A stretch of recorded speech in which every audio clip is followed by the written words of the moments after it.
Kasabi ni Anghel nun. Pero para sa akin, iba ang dating. Para bang kung sasama o sasabay ako sa kanya, huling gabi ko na yon, kung sakasakali. Pero hindi na ako nagdalawang isip pa na umalis nun. Kung tama ako ng hinala, meron akong karibal na aswang, manananggal. Tumigil ako sa panliligaw.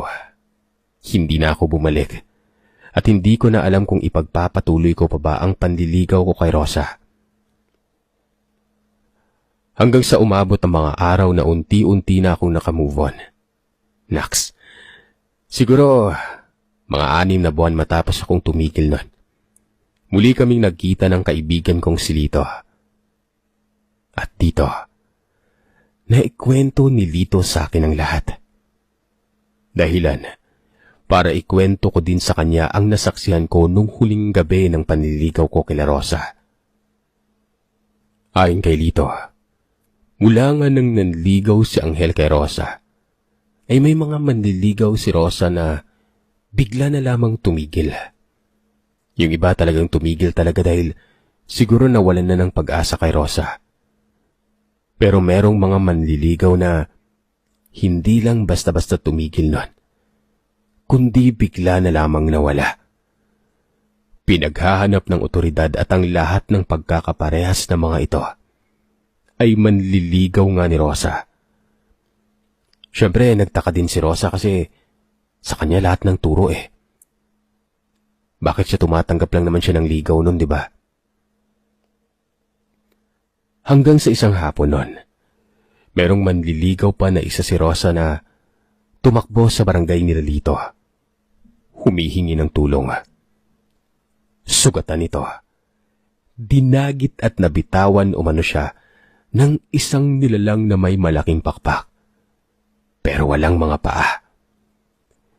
Dinala daw siya at pinakita umano sa kanya yung mga mangilan-ngilang katawan sa gitna ng gubat.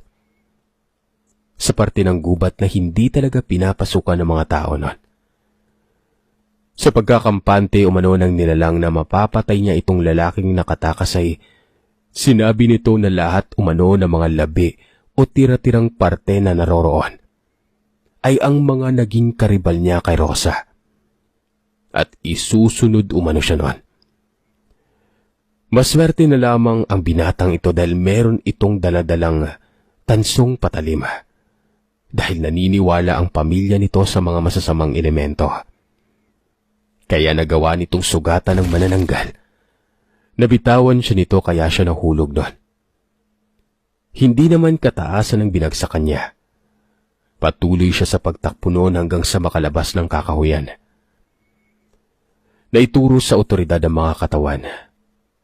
Kulang-kulang sa 6 umano ang mga labing tira-tira na lamang na naroroon. Kabilang na ang kamag-anak ni Lito at yung nawawalang si Daniel. Pero ang malala, wala kasing ebidensya na magtuturo kung sino ang salarin. Maliban sa akin, na hindi din ako sigurado, gawa nang ibinasi ko lang yon sa karanasan ko pero hindi ko naman buong nakita si Anghel na nagpalit anyo, diba? Pero matapos umanong mangyari yon, isinara na pansamantala ni Rosa ang sarili sa mga manliligaw. Ang nagpumilit nung huli ay si Anghel, pero wala din itong nagawa. 2 linggo pa umanong pabalik-balik si Anghel para subukang manligaw kahit 2 linggo na ring nagsasara ng pintuan si Rosa. At sa huling gabi umano bago ito tuluyang hindi nagpakita, ay nagbitiw ito ng mga salitang, "Ang dami kong pinatay ng dahil sa'yo, Rosa. Tapos ganito lang din pala sa huli." Kinilabutan ako nun. Matapos nga nun ay ilang buwan na ring nasa Maynila si Rosa. Matapos ang pangyayaring ito.